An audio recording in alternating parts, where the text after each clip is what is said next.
Hey guys. Hi guys. Welcome back to my YouTube channel. Welcome back to my YouTube channel, guys. It's been a while. I know. We're back. We are back. Right now, I'm trying to wash my hair.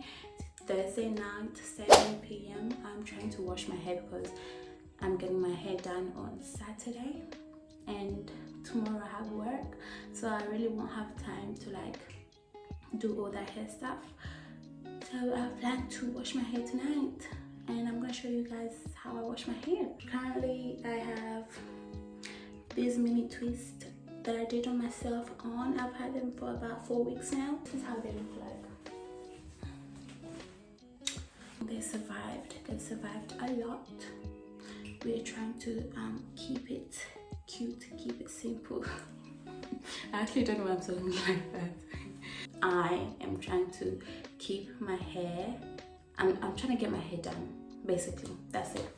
That is it. And I'm just going to show you guys the steps that I take to do my hair.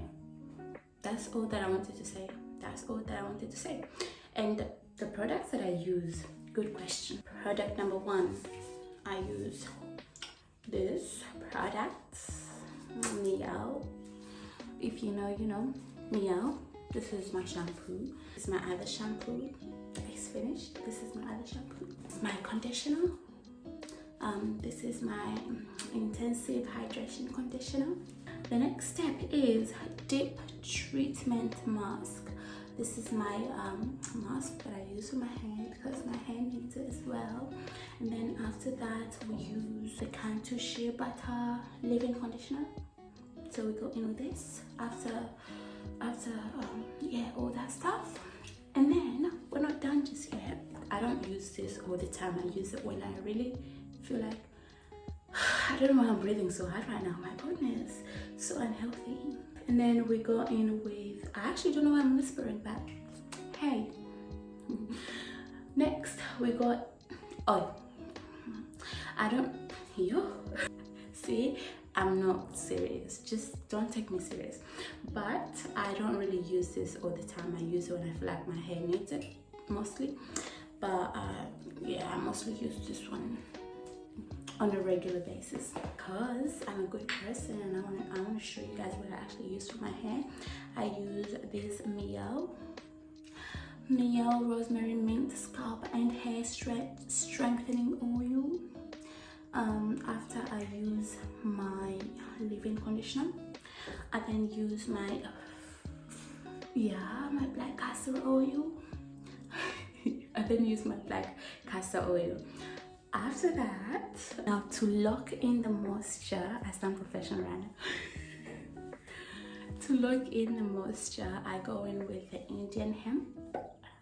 I don't know if that's how you pronounce that, but the Indian hemp hair and scalp treatment. So to lock in all of that good stuff that I've just placed in my hair, I go in with this lastly. And so I actually don't know if I should undo my hair or if I should wash it with this in, but I feel like washing it. See, it's a long process and I'm already tired.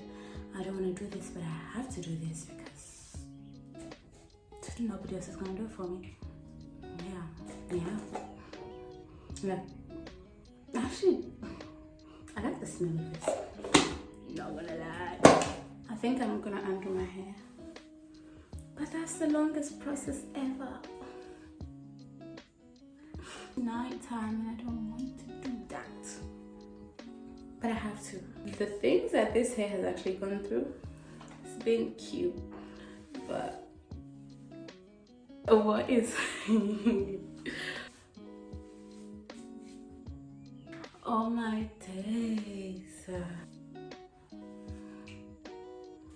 I mean, it's not that bad, right? It's actually not that bad. And by the way, guys, ever since I cut my hair, if you didn't know, I did, yes, I cut my hair. I don't know what's the big deal when somebody cuts their hair and everybody's like, oh my goodness, why did you cut your hair? I cut it because I wanted to. It grows back anyways, so no big deal. It's been growing back. It's been growing back. See, this is what I mean. My hair is grown.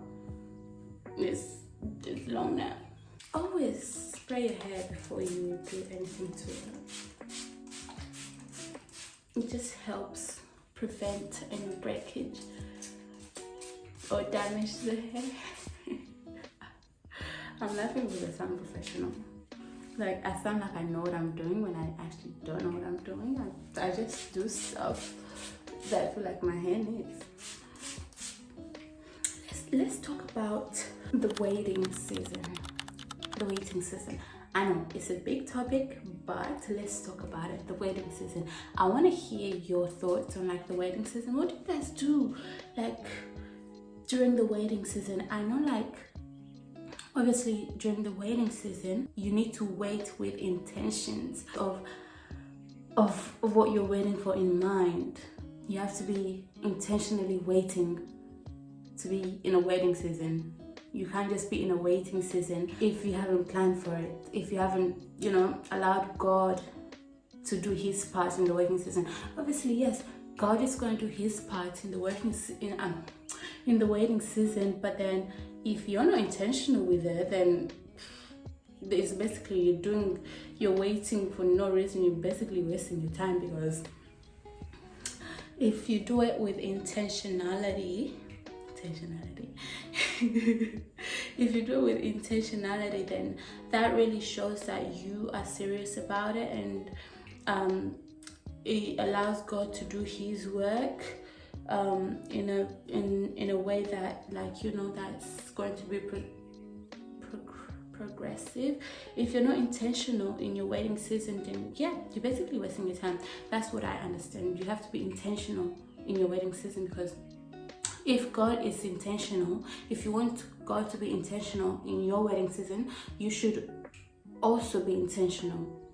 I know that God is going to do his part. God always does his part, but it's just us that don't keep up with our own promises.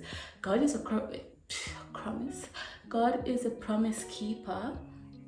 So when we don't keep our promises, he still keeps his promises. He allows us to make mistakes. He knows what we need, but he wants us to seek first, so that he can answer, so that he can provide. And another thing is about waiting is that it can be for a long period of time or a short period of time. So whether it be like 2 years, 5 years, or like 10 years, or 2 weeks, 5 months, 2 days, that is still a waiting season if you're waiting with intentionality, and if you've placed God in the middle of or ahead of your waiting season. And what I think that people don't understand most with like waiting seasons is that you expect your results to come really quickly when there's someone else with greater power that's involved in this, which is God. So God, you need to allow God to like work in his own time. You have to allow God to be God, to do what he says he will do. And we just have to wait. We just have to wait with intentions, always reminding God, always working, taking steps towards our goals or what we're waiting for. I just want to know your thoughts, guys. I just want to know your thoughts. How long my hair is now. I remember when I was bought and people were like, goodness, you have such long hair. How is it gonna grow back? Darling, it's grown back. It's grown back, but it's kind of dirty. That's why we're washing our hair today. Another thing with God is that he allows us to go through certain situations to like strengthen us, to like so he can make us ready for our next season, for what we're praying for. So if you feel like your prayers are not being answered, maybe it's just God putting that situation on hold so that you can be ready for the season, for the next big thing that he's preparing for you in your life. And you actually never know, because God is full of surprises. God can make you wait years and years, and then when he finally answers your prayers, you'll be shocked. Another thing is, can we talk about like church hurt? I know like a lot of people in the Christian community like have been church hurt, but like they keep it to themselves. We tend to keep a lot of things to ourselves, which I understand is fine, but being church hurt in a community that you feel like you're supposed to feel protected, you're supposed to feel loved, you're supposed to feel you're supposed to feel like you are loved by people, because Christ loved the church. So why is the church suffering? God never said that being a Christian was easy. He never said that you won't go through trials and tribulations, because when the devil sees something good in you, he will try to destroy that. He will try to distract you using many other ways that you won't personally know, but you'll come to a realization when it's already too late. And then you'll be asking yourself, oh my goodness, I didn't know that this was a test. I didn't know that this has happened. I didn't know that God was actually preparing me for this. And I feel like that's the beauty in God. That's the beauty in having a relationship, a personal relationship with God, because you get to know and understand when he's working with you, when he is working through you. And when the devil is trying to bring you down, God will be there. God will keep you. God will keep you safe. He's a God that keeps his promises. He's never broken his promises. So he will be with you step by step. And he also says that he will never give you a trial that is too hard for you to overcome. So think about that for a second, because I feel like we tend to think that once you've been church hurt, that your life that all the churches, or your whole faith with God, your relationship with God is ruined. But church hurt, I feel like we can perceive it as good things about being church hurt, and there's also obviously there's good sides and bad sides to it as well, depending on the situation or the community you're in. But I feel like as Christians, we tend to keep a lot to ourselves, which then obviously can bring us closer to God, or can do the opposite, take us further from God, which the devil is always happy when he sees a Christian falling behind, when he sees us Christians going out and having a good time instead of going to church, living a double life. When we're being church hurt, obviously you've been church hurt, that does not give you an excuse to leave your faith behind. That does not give you an excuse to live life in a worldly style. You're a Christian for a reason. God has called you for a reason. You have a purpose on earth to fulfill. God has given you a purpose. God has a plan for you, and trials will happen. Being church hurt will be a part. Maybe it's like the foundation of your calling. Maybe God is testing your faith. Maybe God is testing if you really are for him, or if you need to build your faith a bit more for him to bless you even more, because God can test you, and within that test, that's where your blessings will come from. You never know. God is the God of surprises again. So church hurt is a topic that I really want to touch on, with you guys. So I want to know what you guys think on that topic, because I know that we all come from like different parts of the world. We've all had our own experiences on life. We've all tasted life differently, so we have different views of life, whether good or bad. They're our testimonies, and I don't think we should ever be ashamed to share our testimonies, because it brings God glory. And I feel like that's the whole reason, that's the whole purpose of us going through those trials, is so that in the end God receives glory. And we don't want to say that, oh, I overcame this by myself, I did this and this, I went to therapy and did this and did this. Yes, we can go to therapy and become better, but just know, if God doesn't want you to be better, He won't be better. If He wants you to be better, He will give you ways in which you will become better. That is going to therapy, praying, fasting, meeting new people, being in a new community, a whole new environment even. It's God. If He doesn't want you to move on, or if He doesn't want anything to progress right now in your life, it won't happen. You will try, but it's not gonna happen, darling. It's not gonna happen. Right now, I'm just putting in my mask. I know it's gonna take a while. This is why I said I didn't want to do it, because I know it takes a long time. It takes the longest one. I've done 3 so far. I'm just doing this because I know it would be easier. Oh, actually, because I'm feeling lazy, I'm just gonna like unbraid all of it and then like put in my mask and then wash it. Yeah, I'm gonna do that.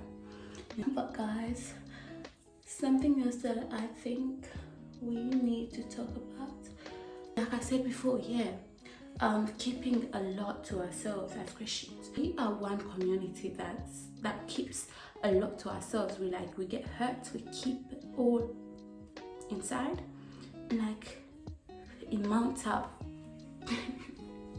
It mounts up to like a big ball of anger. I don't know if anger is a good word to use, but it mounts up to something that's negative, and then you start viewing life differently. You start wishing stuff happened. You start wishing life happened differently, which is okay to feel sometimes. We're all human beings, we have feelings, but then we have to understand that you have a community, you have a church for a reason. God gave you people to talk to. God gave you, I know I'm like bad at talking to people as well. I tend to keep a lot to myself, which is fine, but I'm getting there. I'm starting to learn to communicate to people a bit more, to go out there and be free, not allowing situations to judge my future or my next steps. This is going to take forever, so I'll go do it and then I'll be back. Okay, good. Guys, I'm back. This is where I'm at right now. I'm going to show you what I've done so far. So this is how much I have left. That's how much I've done. Okay. Hear me out, okay? You know how Ruth was sent by her mother-in-law to Boaz? Ruth, this is so random, but you know how Ruth was sent by her mother-in-law to Boaz? Boaz didn't find Ruth. Ruth found Boaz, because Ruth placed herself in a place to be that Boaz would find her.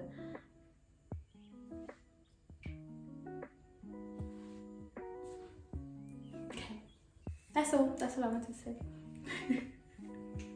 That was so random. But no, like, guys, think about it. You know how people are always saying, oh, I'm looking for my Boaz, I'm looking for my Ruth, or where's my Ruth, where's my Boaz? Like, if you actually read the whole story of Ruth and Boaz, it comes down to people you surround yourself with, first of all, how big your faith is, secondly, if you trust God enough in your situation, or in your situation with anybody. Yeah, because remember, Ruth, like, Boaz didn't ask Ruth to go work. Ruth was told by her mother-in-law to go work so that Boaz would meet her. And Ruth presented herself well, that Boaz actually, okay, never mind. But yeah, that makes sense. That makes a lot of sense. Never mind to to that. This is very irrelevant, but then it's relevant. It's relevant in today's society of like people not.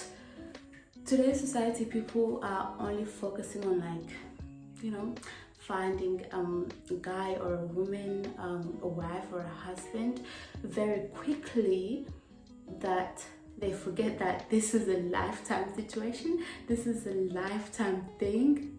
You need to live with this person forever and ever. To death do you part.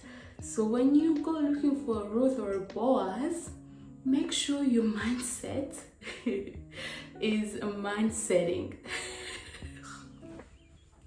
Make sure your mindset is mindsetting, because if your mindset is not mindsetting, you're gonna find yourself with a Boaz that was never meant to be your Boaz, with a Ruth that was never meant to be your Ruth. That's so funny. Yeah, that's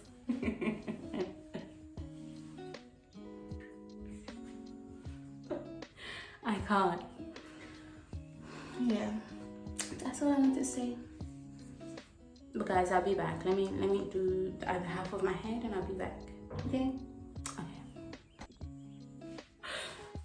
Something else. Okay, guys, hear me out. Yeah.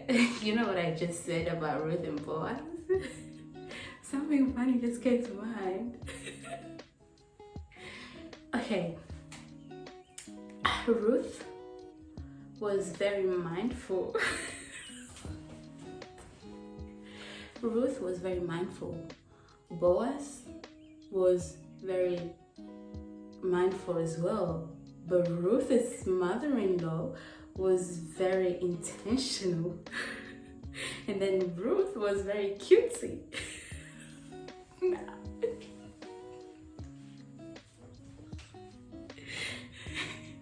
And then Boaz was very intentional as well, because he also put in some work. Even Ruth put in some work. That literally just tells us to don't jump in any kind of relationship just because don't do that. It's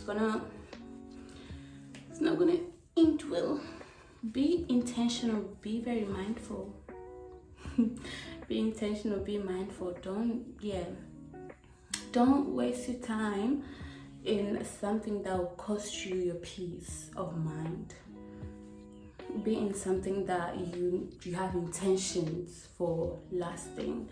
Be in something that, you know, praises God, that puts God before anything else.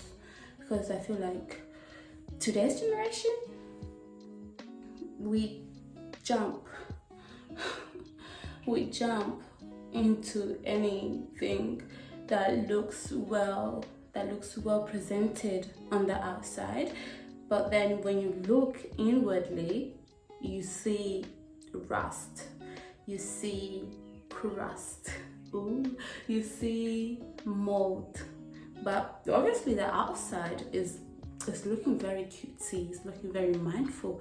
But then when you look on the inside, it's giving moldy, it's giving crusty. You don't want to tap that kind of a Ruth or a Boaz. Come on now, be mindful. Be mindful. Okay, that's it. Okay, I'm going back. I'll be back. Okay guys, so finally finished 10 something. We started at 7 something. It's now 10 something. And I'm so tired of doing my hair. So tired. But we finished, and this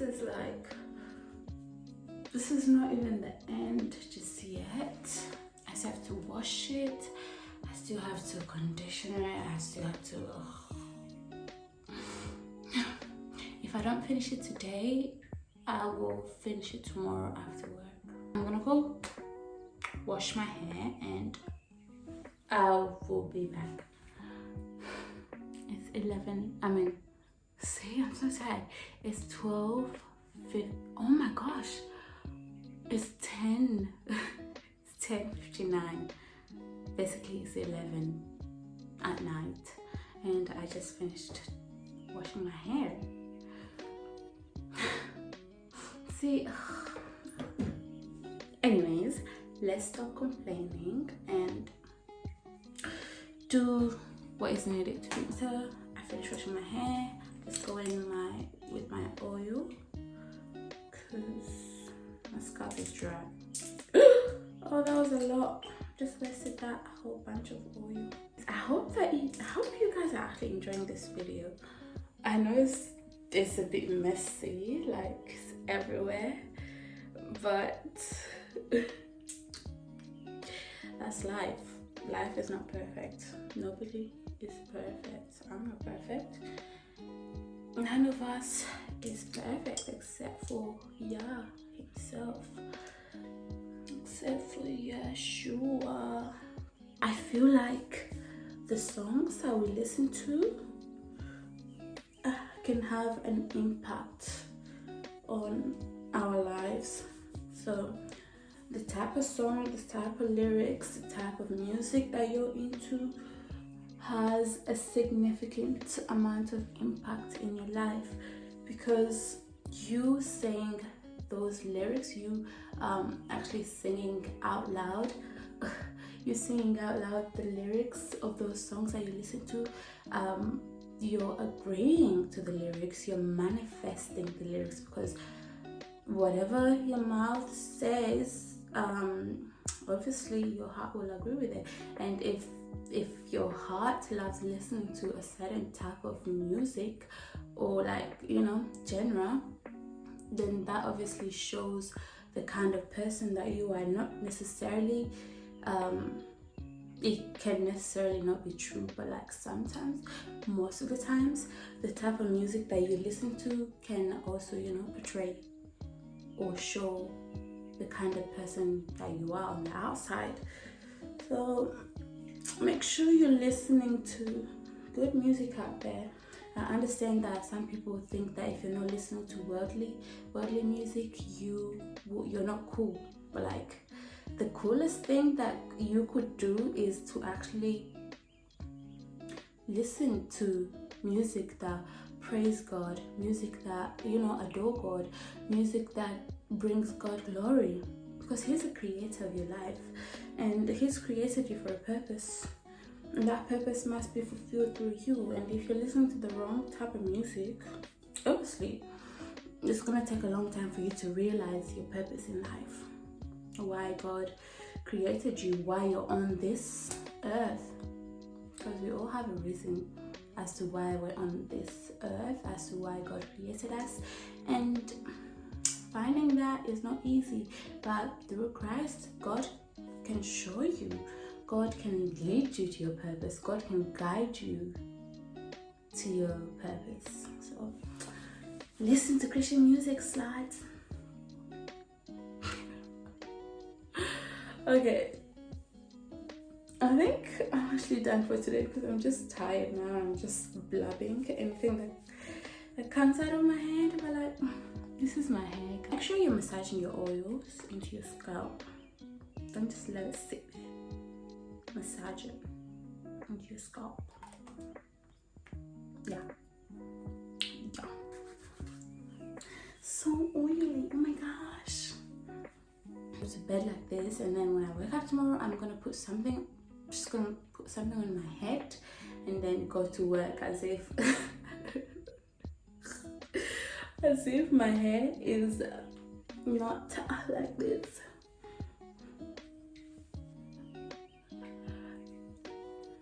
Beginning of this video, I did say that I was going to show you the steps of how I do my hair, not styling it, doing it, washing it, cleaning it. The styling can come in part 2 if you guys want a part 2 of this video.